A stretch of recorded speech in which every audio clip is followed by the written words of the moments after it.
Hello दोस्तों, आपका स्वागत है हमारे चैनल स्टूडेंट वाला पे। तो आज हम फिर से आपके लिए प्रैक्टिस सेट उसी के आगे कंटिन्यू करने वाले हैं। तो आइए चलते हैं अपने सीधे क्वेश्चंस पे और उनको मिलके हम सॉल्व करते हैं। अगला क्वेश्चन दिया हुआ है हमारे सामने, देखेंगे।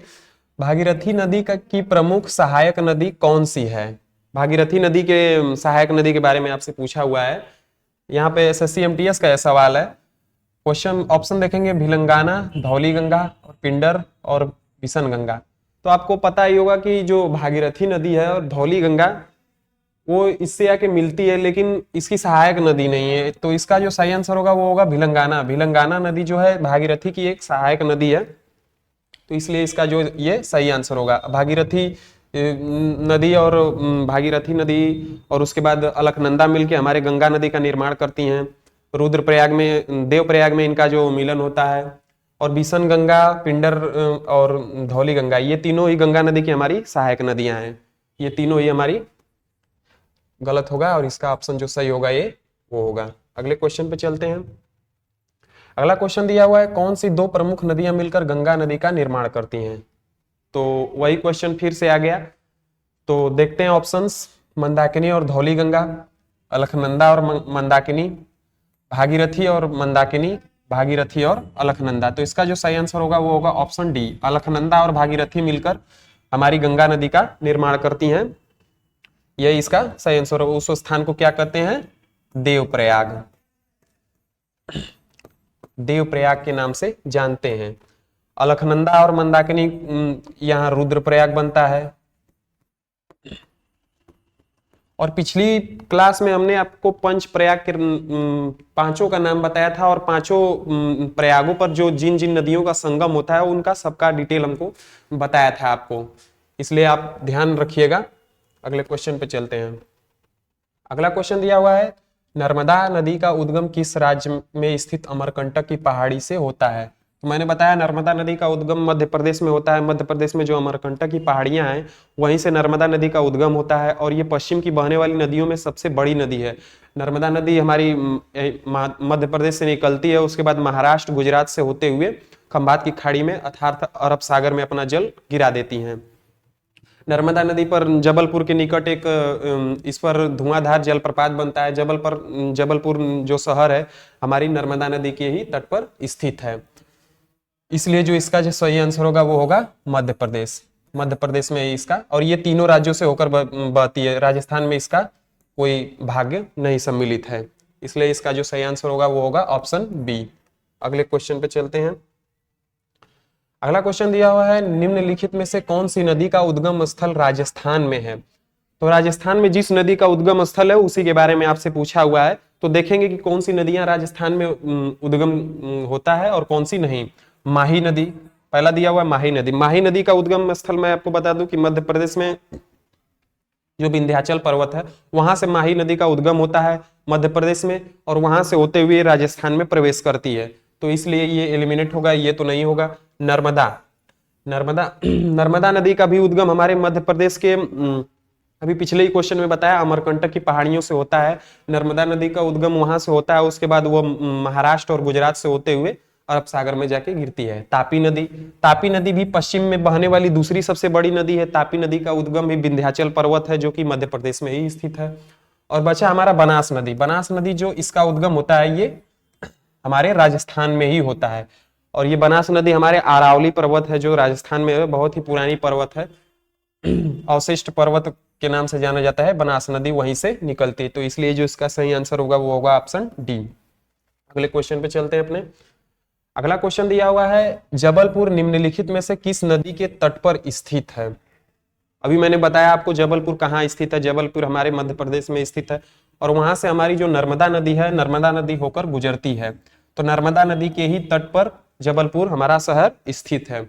गंगा नदी जो हमारी उत्तराखंड से होते हुए उत्तर प्रदेश, बिहार, पश्चिम बंगाल से होते हुए बांग्लादेश में जाती है, और अंत में जाकर बंगाल की खाड़ी में अपना जल गिरा देती है। गोदावरी नदी के बारे में मैंने आपको बताया है पहले भी, दक्षिण गंगा के नाम से जानते हैं और ये वृद्ध गंगा के नाम से भी जानते हैं। और ये महाराष्ट्र से निकलती है, महाराष्ट्र से निकलते हुए अपने बंगाल की खाड़ी में अपना जल गिरा देती है। चंबल नदी भी हमारा मध्य प्रदेश से ही निकलती है और मध्य प्रदेश से निकलने के बाद ये यमुना की एक सहायक नदी है। यमुना की सहायक नदियों में एक है, और ये चंबल हो गया, बेतवा हो गया, केन हो गया, ये तीनों नदियां हमारी यमुना नदी की सहायक नदी है। तो इसलिए इसका जो जबलपुर किसके निकट है, नर्मदा नदी, नर्मदा नदी इसका जो सही आंसर होगा। अगला क्वेश्चन देखते हैं। अगला क्वेश्चन दिया हुआ है, निम्नलिखित में से किस झील को श्रीनगर के आभूषण के नाम से जाना जाता है, श्रीनगर ज्वेल। ऑप्शन दिया हुआ है सोंगमो, वेम्बनाड, डल और लोकटक। तो CHSL का पूछा हुआ क्वेश्चन है आपसे, SSC के। तो सोंगमो जो झील है ये तो हमारी सिक्किम में पाई जाती है। सिक्किम जो राज्य है हमारा, वहां पे ये झील पाई जाती है। और ये बचा हुआ है वेम्बनाड झील जो है केरल में पाई जाती है, केरल में पाई जाती है। और ये लोकटक झील जो है मणिपुर में पाई जाती है। और बची डल झील को ही श्रीनगर के निकट जो स्थित है, डल झील वहीं स्थित है और ये श्रीनगर के आभूषण के नाम से जाना जाता है डल झील को। इसका जो सही आंसर होगा वो होगा ऑप्शन सी, डल झील। और कश्मीर में हमारा उलर झील भी स्थित है, मीठे पानी की सबसे बड़ी झील अगर आपसे पूछ ले तो श्रीनगर जम्मू कश्मीर में ही स्थित है। और हमारे एशिया के सबसे बड़ी मीठे पानी की झील पूछ ले तो वही होगा उलर झील। अगला क्वेश्चन देखते हैं। अगला क्वेश्चन दिया हुआ है, निम्नलिखित में से कौन सा मालवा का पठार की महत्वपूर्ण नदी नहीं है। अच्छा, अर्थात मालवा का पठार से कौन सी नदी नहीं निकलती। मालवा का पठार हमारा मध्य प्रदेश में स्थित है और अन्य राज्यों के भी थोड़ा थोड़ा हिस्सा आता है। तो देखते हैं ऑप्शंस को। चंबल नदी मैंने आपको बताया कि वहीं से निकलती है हमारे मध्य प्रदेश में और ये यमुना नदी में जाके मिल जाती है। और महानदी जो है कि हमारे छत्तीसगढ़ के रायपुर जिले में सिहावा पर्वत नामक है, वहां से महानदी निकलती है। तो ये मालवा के पठार से नहीं निकलती है, इसलिए इसका जो सही आंसर होगा वो होगा ऑप्शन बी, क्योंकि ये रायपुर में जो सिहावा पर्वत है, सिहावा पर्वत वहीं से इसका उद्गम होता है। और छत्तीसगढ़ में बहने के बाद उड़ीसा की सबसे लंबी नदी महानदी को कहते हैं। तो उसके बाद ये अपना जल बंगाल की खाड़ी में गिरा देती है। केन नदी भी एक यमुना नदी की एक सहायक नदी है। केन नदी भी हमारे मालवा के पठार से ही निकलती है। और बेतवा नदी मैंने अभी बताया, चंबल, बेतवा, केन तीनों जो नदियां हैं यमुना के दाहिने तट पर मिलने वाली नदियां हैं और तीनों ही उसकी सहायक नदियां हैं और तीनों हमारे मालवा के पठार से ही निकलती हैं जो कि एमपी में स्थित है। इसलिए इसका जो सही आंसर होगा वो होगा ऑप्शन बी। अपने अगले क्वेश्चन पे चलते हैं। अगला क्वेश्चन दिया हुआ है, निम्नलिखित झीलों में से किस झील को भारत में एकमात्र तैरते द्वीपों की झील के रूप में जाना जाता है। अर्थात तैरते हुए जो झील है उसके बारे में पूछा हुआ है। ऑप्शन दिया हुआ है लोकटक झील, पुलिकट झील, चिल्का झील और कोलेरू झील। तो इसका जो सही आंसर होगा वो होगा लोकटक झील। लोकटक झील जो है मणिपुर में स्थित है और मणिपुर में ये स्थित है और ये भारत में पूरे एकमात्र ऐसी झील है जो तैरते हुए द्वीपों के लिए बहुत ज्यादा ही फेमस है। यहाँ पे काफी देखने लायक दृश्य, पर्यटन काफी लोग जाते हैं वहां देखने के लिए। तो इसलिए इसका जो सही आंसर होगा वो होगा लोकटक। और चिल्का झील जो कि खारे पानी की सबसे बड़ी झील हमारी भारत में पूरे सबसे बड़ी ये चिल्का झील है जो कि उड़ीसा में पाई जाती है। और पूछ ले सबसे बड़ी झील कौन है तो चिल्का ही झील है, उड़ीसा में पाई जाती है। कोलेरू झील जो कि आंध्र प्रदेश में स्थित है। पुलिकट झील ये भी आंध्र प्रदेश में, ये दोनों ही आंध्र प्रदेश में स्थित है। चिल्का झील उड़ीसा में मैंने अभी बताया आपको। अगले क्वेश्चन देखते हैं। अगला क्वेश्चन दिया हुआ है, गंगा नदी के संबंध में निम्नलिखित में से कौन सा कथन सही है।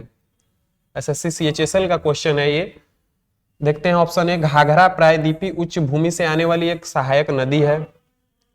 घाघरा नदी जो कि हमारे नेपाल हिमालय से निकलती है और गंगा नदी में की एक सहायक नदी है। तो गंगा उच्च भूमि से आने वाली एक सहायक नदी है। अगला ऑप्शन देखते हैं, यमुना इसके दाहिने किनारे के समांतर बहती है और इलाहाबाद में गंगा में मिल जाती है। तो ये तो गलत हो गया क्योंकि ये प्रायद्वीपीय उच्च भूमि दिया हुआ है और क्यों, और इसका उद्गम तो नेपाल हिमालय से होता है, तो ये इसलिए गलत हो गया। यमुना नदी इसके दाहिने किनारे के समांतर बहती हुई इलाहाबाद में गंगा में मिल जाती है, बिल्कुल सही है। आप लोग को पता है जो दाहिने किनारे से गंगा के समांतर बहती है और हमारे प्रयागराज जो कि इलाहाबाद स्थित है वहां पे इसका संगम होता है। और गंगा की लंबाई दिया हुआ है 5000 किलोमीटर से अधिक है, ये तो बिल्कुल गलत है क्योंकि गंगा की लंबाई हमारी लगभग 2525 किलोमीटर है भारत में। ये भारत में 2525 किलोमीटर की दूरी तय करती है। और दिया हुआ है बेतवा हिमालय से निकलने वाली गंगा नदी की सहायक नदी है, ये भी बिल्कुल सही है, गलत है क्योंकि मैंने अभी आपको बताया बेतवा जो हिमालय से नहीं निकलती, बेतवा जो मालवा के पठार से निकलती है जो कि मध्य प्रदेश में स्थित है, और ये गंगा नदी की सहायक नदी नहीं है, यमुना नदी की सहायक नदी है, तो इसलिए ये भी गलत हो गया। इसका जो सही आंसर होगा वो होगा ऑप्शन बी। अगला क्वेश्चन देखते हैं। अगला क्वेश्चन दिया हुआ है निम्नलिखित में से कौन सी एशिया की सबसे बड़ी मीठे पानी की गोखुर झील है। गोखुर झील के बारे में पूछा है। ऑप्शन दिया हुआ है वुलर झील, कंवर झील, भोजताल झील और नक्की झील। तो जो सबसे मीठे बड़े सबसे बड़े मीठे पानी की गोखुर झील है वो हमारे कंवर झील के नाम से, जो कंवर झील है, जो ऑप्शन बी, ये जो है बिहार में स्थित है। अगर आपसे पूछ ले हमारे एशिया की सबसे बड़ी गोखुर झील, तो यही आप बताएंगे बिहार में स्थित हमारी कंवर झील है। और वुलर झील तो मैंने बताया आपको मीठे पानी की, जो कि जम्मू एंड कश्मीर में स्थित है। मीठे पानी की सबसे बड़ी झील भारत में सबसे बड़ी वुलर झील है। अगर पूरे एशिया में भी पूछ ले आपसे तो आप यही बताएंगे क्योंकि सबसे मीठे पानी की सबसे बड़ी झील है वुलर झील ही है। और भोजताल झील और नक्की झील ये जो हमारा उड़ीसा में स्थित है। ठीक है, अगला क्वेश्चन देखते हैं। अगला क्वेश्चन दिया हुआ है मेट्टूर बांध निम्नलिखित में से किस नदी पर स्थित है। ऑप्शन दिया हुआ है पेरियार नदी, कावेरी नदी, कृष्णा नदी, वैगाई नदी। तो मेट्टूर बांध जो कि कर्नाटक में स्थित है और ये कावेरी नदी पर स्थित है, कावेरी नदी पर स्थित है। पेरियार नदी तो केरल में हमारी बहने वाली एक नदी है, पेरियार जो कि सबसे बड़ी नदी केरल की पेरियार ही है। उसके बाद भरतपुजा है। अगला क्वेश्चन देखते हैं। अगला क्वेश्चन दिया हुआ है तवा बांध भारत के किस राज्य में स्थित है। तवा बांध के बारे में पूछा है।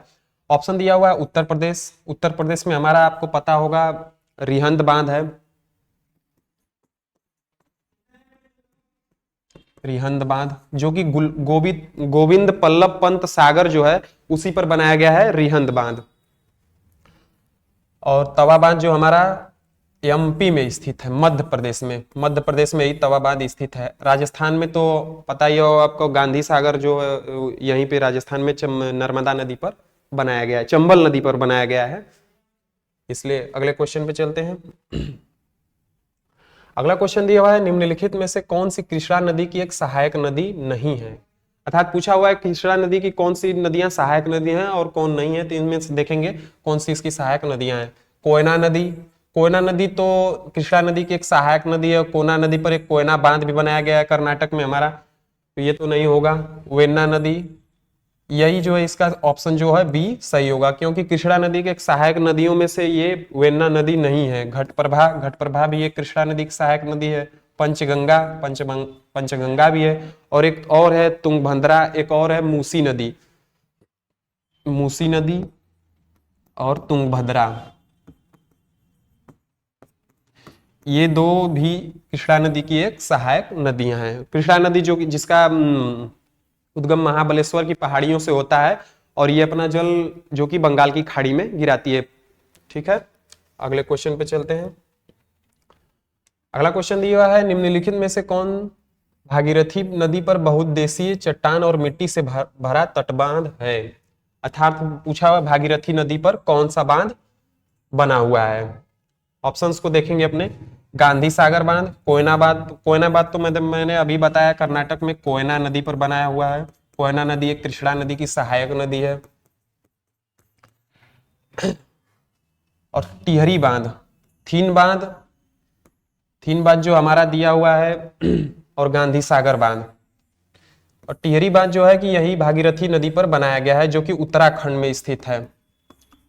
उत्तराखंड में टिहरी बांध, ये जो प्राकृतिक जो चट्टान और मिट्टी से बना हुआ सबसे ऊंचा बांध है, टिहरी बांध है, उत्तराखंड में स्थित है। अगले क्वेश्चन पे चलते हैं अपना। भारत और श्रीलंका डैश दिया हो बनाने वाले टापू के एक समूह से जुड़े हुए हैं, अर्थात भारत और श्रीलंका किस टापू से जुड़े हुए हैं ये पूछा है आपसे। सिसरी पुल, सिसरी नदी पुल, ये तो नहीं होगा क्योंकि ये अरुणाचल प्रदेश में स्थित है। अरुणाचल प्रदेश में स्थित है। महात्मा गांधी सेतु, महात्मा गांधी सेतु जो कि ये अरुणाचल बिहार में स्थित है, हमारा बिहार में स्थित है। और ये बचा भूपेन हजारिका, भूपेन हजारिका जो कि अरुणाचल प्रदेश और असम को जोड़ता है, तो ये भी वहां नहीं स्थित है। एडम्स ब्रिज, एडम्स ब्रिज ही भारत और श्रीलंका को बनाने वाले टापू को एक समूह में जोड़ता है, तो इसलिए इसका जो सही आंसर होगा वो होगा एडम्स ब्रिज। अगले क्वेश्चन पे चलते हैं। अगला क्वेश्चन दिया हुआ है, कौन सा नदी बेसिन 86,000 किलोमीटर स्क्वायर के क्षेत्र को कवर करती है और 11 भारतीय राज्यों में फैली हुई है। अर्थात पूछा है कि 11 भारतीय राज्यों में कौन सा नदी बेसिन फैला हुआ है। तो आप लोग को पता ही है, भारत में सबसे ज्यादा कवर क्षेत्र करने वाली हमारी गंगा नदी है, जो लगभग 11 भारतीय राज्यों में को कवर करती है और 86,000 किलोमीटर क्षेत्र को सिंचित करती है। तो महानदी बेसिन दिया हुआ है, ये तो गलत होगा क्योंकि ये छत्तीसगढ़ में निकलती है और उड़ीसा से होते हुए अपना जल बंगाल की खाड़ी में गिरा देती है। सिंधु बेसिन, सिंधु बेसिन जो कि उत्तर भारत की एक नदी है, जो कि कश्मीर, लद्दाख, अरुणाचल प्रदेश, पंजाब इन राज्यों को अपवाहित करती है। और ब्रह्मपुत्रा नदी ये चीन से निकलने के बाद, तिब्बत से निकलने के बाद हमारे अरुणाचल प्रदेश, असम, मेघालय इन राज्यों को सिंचित करती है। उसके बाद बांग्लादेश में जाके बंगाल की खाड़ी में गिर जाती है। वहां पे ये सबसे बड़ा डेल्टा, सुंदरवन डेल्टा का निर्माण करती है गंगा के साथ मिलकर। गंगा बेसिन, गंगा बेसिन जो उत्तराखंड से हमारे निकलती है, यही सबसे ज्यादा क्षेत्र को कवर करती है। गंगा बेसिन जो गंगा हमारे उत्तराखंड से निकलकर उत्तर प्रदेश, बिहार, पश्चिम बंगाल से होते हुए जाती है, लेकिन ये बहुत ही राज्यों को अपवाहित करती है। इसका जो सही आंसर होगा वो होगा ऑप्शन सी। अगला क्वेश्चन देखते हैं दोस्तों। अगला क्वेश्चन दिया हुआ है, हुंडरू जलप्रपात निम्नलिखित में से किस नदी के किनारे स्थित है। तो हुंडरू जलप्रपात के बारे में पूछा है। ऑप्शंस को देखेंगे, दामोदर नदी दिया हुआ है, सोन नदी, महानदी और सुवर्ण रेखा नदी। तो हुंडरू जलप्रपात जो है सुवर्ण रेखा नदी पर बना हुआ है, इसी के नजदीक स्थित है और ये लगभग 455 मीटर ऊंचा है, बहुत ही ऊंचा है। हमारे भारत में ऊंचे जलप्रपातों में इसे जाना जाता है। एक कुचिकल जलप्रपात भी है, वो भी इससे बड़ा है। महानदी की ये एक सहायक नदी है, सुवर्ण रेखा, सोन नदी बताया मैंने आपको, गंगा नदी की है। और दामोदर नदी, दामोदर नदी को बंगाल का शोक के नाम से जानते हैं, इसलिए इसका जो सही आंसर होगा वो होगा ऑप्शन डी। अपना अगला क्वेश्चन देखते हैं। अगला क्वेश्चन दिया हुआ है, हीराकुंड बांध उड़ीसा में इसके पास बनाया गया, अर्थात पूछा हुआ है हीराकुंड बांध कहाँ बनाया गया है। हीराकुंड, तो बता दूं आपको कि हीराकुंड बांध जो है वो महानदी पर बनाया गया है, महानदी पर बनाया गया है। और महानदी के बारे में मैंने आपको कई बार बता दिया है कि ये छत्तीसगढ़ में रायपुर जिले से सिहावा पर्वत से निकलती है। उसके बाद उड़ीसा में सबसे लंबी नदी, उड़ीसा में सबसे ज्यादा क्षेत्र कवर करती है। उसके बाद वो जाके बंगाल की खाड़ी में अपना जल गिराती है। तो हीराकुंड बांध पूछा है कौन से कहाँ बनाया गया, तो इसका जो सही आंसर होगा वो होगा संबलपुर। संबलपुर में ही महानदी पर ये हीराकुंड बांध बनाया गया है। सबसे ऊंचा बांध हमारा हीराकुंड बांध ही है। ठीक है, अगला क्वेश्चन देखते हैं। अगला क्वेश्चन दिया हुआ है, निम्नलिखित में से कौन सी नदी कर्नाटक में कुंचिकल जलप्रपात बनाती है। कुंचिकल जलप्रपात की मैंने बताया कि सबसे ऊंचे जलप्रपातों में कुंचिकल जलप्रपात भी है। तो ऑप्शन दिया है वो मांडवी, वराही, उर्मिडो और काबिनी। तो इसका जो सही आंसर होगा वो होगा वराही। वराही नदी जो है इसी कर्नाटक में कुंचिकल जल प्रपात इसी नदी के कारण बनता है, इसलिए इसका जो सही आंसर होगा वो होगा ऑप्शन बी। अगला क्वेश्चन देखते हैं। अगला क्वेश्चन दिया हुआ है, निम्नलिखित में से कौन सा जलप्रपात गोवा राज्य में स्थित है, अर्थात जो जलप्रपात गोवा में स्थित है उसी को बताना है। ऑप्शन शिव समुद्रम, शिवसमुद्रम जलप्रपात तो कर्नाटक में स्थित है, और गोकाक जलप्रपात ये भी कर्नाटक में ही स्थित है, और दूध सागर जो जलप्रपात है यही जो है हमारा गोवा में स्थित है। इसलिए इसका जो सही आंसर होगा वो होगा ऑप्शन ए, दूध सागर जो जलप्रपात है वो गोवा राज्य में स्थित है। ठीक है, अगला क्वेश्चन देखते हैं। तो आज के लिए बस इतना ही दोस्तों, हम आपके लिए इसी तरह अपना प्रैक्टिस सेट लेकर आते रहेंगे, इसलिए धन्यवाद।